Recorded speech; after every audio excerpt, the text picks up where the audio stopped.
जय हिंद बच्चों। आज पठार और मैदान के बारे में डिस्कस करेंगे। पहले हम लोग पढ़ चुके हैं कि पर्वत क्या है, पर्वत कितने प्रकार के हैं, इन सारी बातों के बारे में हम सब जान चुके थे। और आज जो टॉपिक है वो पठार, मैदान, पठार के महत्व, मैदान के क्या क्या महत्व हैं, इन सारी बातों के बारे में जानेंगे। तो चलिए स्टार्ट करते हैं। तो सबसे पहले जानते हैं पठार क्या है। पठार तो आसपास की जो भूमि होती है, जो आसपास की आप जो भूमि देखते होंगे, जो ऊंचे होते हैं, जो समतल से ऊंचे होते हैं, वो पठार कहलाते हैं।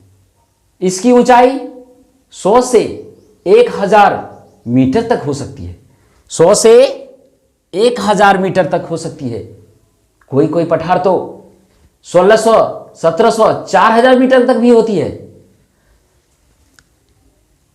पठार ये जा रहे ऊपर का भाग। और पठार का एक बात और है, पठार का ऊपर का भाग सपाट होता है, अर्थात मेज की तरह। जैसे पर्वत का होता है, पर्वत का होता है शंक्वाकार, ऊपर में शंक्वाकार होता है, जबकि पठार का सपाट होता है। जैसे पर्वत देखिए, पर्वत इस प्रकार से, ये पर्वत का शंक्वाकार होगा, परंतु पठार ऐसे रहते हैं समतल। एक तरफ ढाल हो सकता है या कई तरफ भी ढाल हो सकते हैं। ये पठार का पहचान है। चलिए आगे देखते हैं पठार के प्रकार। तो पठार अंतर पर्वतीय, महाद्वीपीय, ज्वालामुखीय और विक्षेपित, ये सब पठार के प्रकार हैं। अगला देखते हैं भारत में दक्कन और छोटा नागपुर का पठार। भारत में दक्कन और छोटा नागपुर का पठार। तिब्बत का पठार जिसकी ऊंचाई 1600 फीट है, जिसकी ऊंचाई 1600 फीट है। पामीर का पठार, पामीर का पठार जिसे संसार का छत भी कहा जाता है। पामीर के पठार को संसार का छत कहा जाता है। अब पठार के महत्व को समझते हैं। अब पठार है तो पठार का महत्व क्या है? तो पठार में खनिज संपदा की बहुलता पाई जाती है। पठार में बहुत सारे खनिज पाए जाते हैं, खनिजों के भंडार होते हैं पठार। चलिए पहला छोटा नागपुर पठार, जो हमारे देश के छोटा नागपुर पठार में क्या क्या है? तो लोहा है, कोयला है, बॉक्साइड है, मैग्नीज है, इन सारी प्रचुर मात्रा में पाए जाते हैं। इसीलिए जहां जहां भी पठार होंगे वो धनी संपन्न होते हैं। वो एरिया, वो जो एरिया होते हैं जहां पर पठार होते हैं, वो एरिया काफी विकसित हो जाते हैं। क्यों? क्योंकि वहां पर कल कारखाने लगते हैं, जिससे वहां उद्योग धंधा लगते हैं और बहुत सारे रोजगार का अवसर प्राप्त होता है।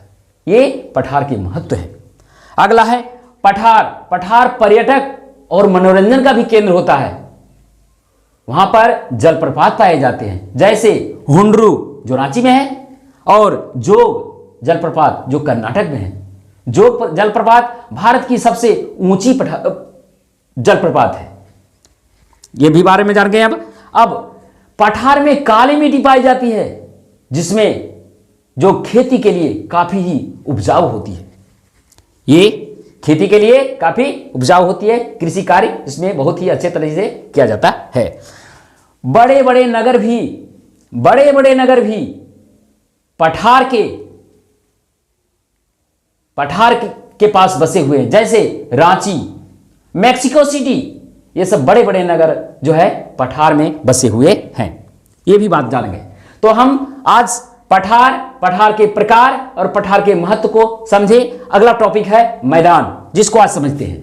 तो मैदान क्या है बच्चों? पहले मैदान के बारे में समझते हैं। तो मैदान समतल भूभाग, जो भूभाग समतल है उसे मैदान कहा जाता है। जो भूभाग समतल हो उसे मैदान कहा जाता है। और उसकी ऊंचाई समुद्र तल से 200 मीटर से अधिक नहीं होती है। 200 मीटर से अधिक नहीं होती है। मैदान के प्रकार को समझते हैं। अब मैदान मुख्य रूप से 3 प्रकार के होते हैं: अपरचनात्मक, निक्षेपात्मक और रचनात्मक। ये मैदान के प्रकार है। अपराधनात्मक में कनाडा और कश्मीर घाटी की मैदान, निक्षेपात्मक में गंगा और ब्रह्मपुत्र की मैदान, और रचनात्मक में कोरोमंडल का तटीय। ये इसके उदाहरण हैं। अब मैदान है तो मैदान का निर्माण कैसे हुआ? तो मैदान नदियों एवं उसकी सहायक नदियों द्वारा मैदान का निर्माण हुआ।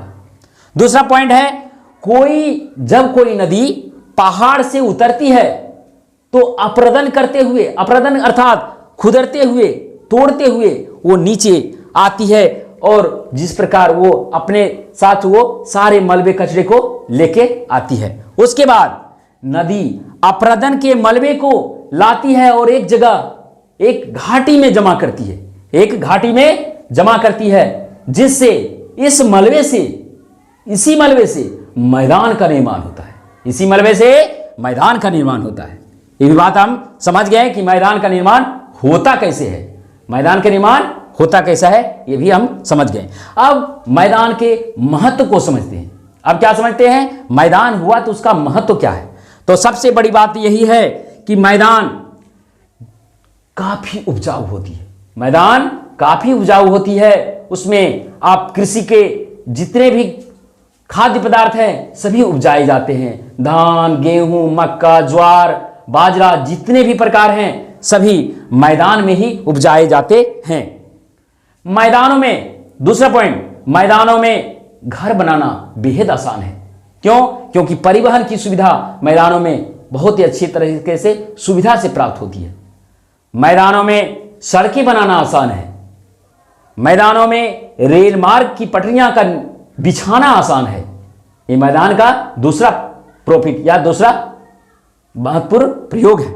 अगला पॉइंट, मैदानों में सालों भर जल पर्याप्त मात्रा में मिलती है। घनी आबादी जितने भी हैं सब मैदानी भागों में बसे हुए हैं।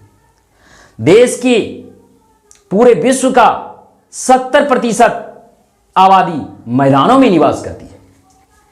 अगला पॉइंट, सिंधु गंगा का जो मैदान है, सिंधु ब्रह्मपुत्र सिंधु गंगा का मैदान, इसमें सबसे, दुनिया की सबसे अधिक आबादी यहीं पर निवास करती है।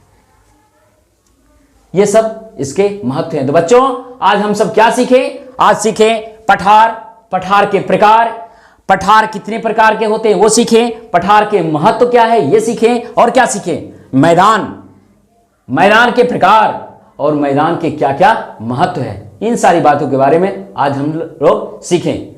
तो आपको यह वीडियो कैसा लगा आप जरूर बताइएगा। जय हिंद।